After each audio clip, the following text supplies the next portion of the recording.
Esse presidente foi Deus que colocou. Hoje tive orgulho do discurso do presidente Lula na ONU. Lula emudeceu todos na ONU e deu para ver a cara de choro de muitos governantes. Lula disse que FMI só serve a afundar os países em dívidas e citou a Argentina. E disse que a ONU não tem forças políticas nenhuma.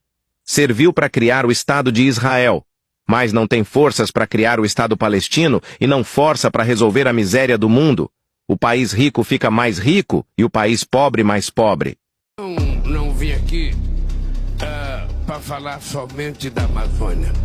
Eu vim aqui para falar que, junto com a questão climática, presidente Macron, nós temos que colocar a questão da desigualdade mundial. Não é possível que numa reunião entre presidentes de países importantes a palavra desigualdade não apareça. A desigualdade salarial, a desigualdade de raça, a desigualdade de gênero, a desigualdade na educação, a desigualdade na saúde.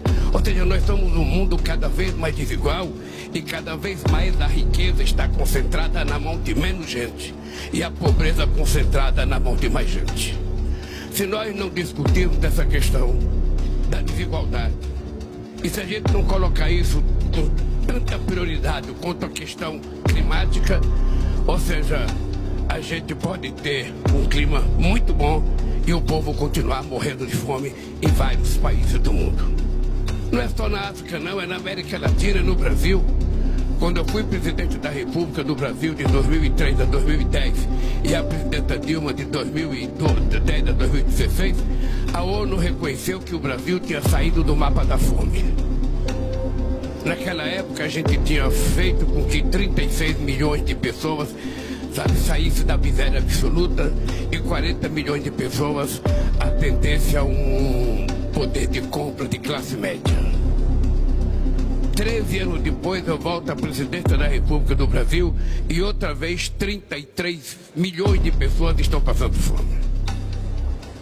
Quando deixamos a presidência, o Brasil era a 6ª economia do mundo. Hoje o Brasil é a 12ª economia do mundo.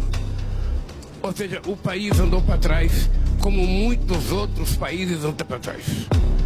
Depende do governo que é eleito, depende do governo que tem a preocupação com a questão social. E nós daqui precisamos ter claro o seguinte: aquilo que foi criado depois da Segunda Guerra Mundial, as instituições de Bretton Woods não funcionam mais e não atendem mais às aspirações e nem os interesses da sociedade. Vamos ter claro que o Banco Mundial deixa muito a desejar naquilo que o mundo aspira do Banco Mundial. Vamos deixar claro que o FMI deixa muito a desejar naquilo que as pessoas esperam do FMI. E muitas vezes os bancos emprestam dinheiro e esse dinheiro emprestado é o resultado da falência do Estado. É o que estamos vendo na Argentina hoje. A Argentina, da forma mais irresponsável do mundo, o FMI emprestou 40 bilhões de dólares, 44 bilhões de dólares para um senhor que era presidente. Não se sabe o que ele fez com o dinheiro e a Argentina hoje está passando uma situação econômica muito difícil, porque não tem dólar nem para pagar o FMI. Então é importante que a gente tenha noção de que a gente não pode continuar com as instituições funcionando de forma equivocada. Mesmo o Conselho Nacional de Segurança da ONU, os membros permanentes não representam mais a realidade política de 2023. Se representava em 1945, em 2023 é preciso mudar. A ONU precisa voltar a ter representatividade, a ter força política.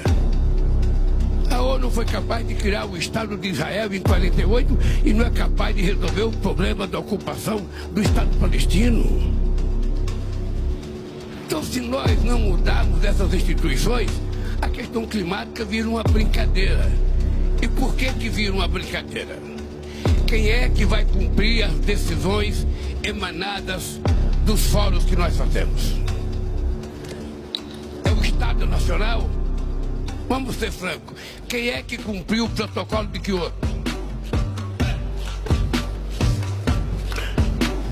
Quem é que cumpriu as decisões da COP15 de Copenhague? Quem é que cumpriu o Acordo de Paris? Ou seja, aí não se cumpre porque não tem uma governança mundial com força para decidir as coisas e a gente cumprir. nós sair de uma COP e voltar para aprovar as coisas dentro do nosso Estado Nacional, nós não iremos aprovar. Então é preciso ter clareza que se a gente não mudar as instituições, o mundo vai continuar o mesmo. Quem é rico vai continuar rico, quem é pobre vai continuar pobre. É assim. E eu falo isso com pesar, porque eu tenho uma experiência riquíssima de como é fácil a gente governar para os pobres. Como é que nós vamos resolver esse problema da desigualdade se a gente não discuta a desigualdade? Eu sou daqueles, Macron, que aprendi que muitas vezes a classe política do mundo só valoriza o pobre em época de eleição.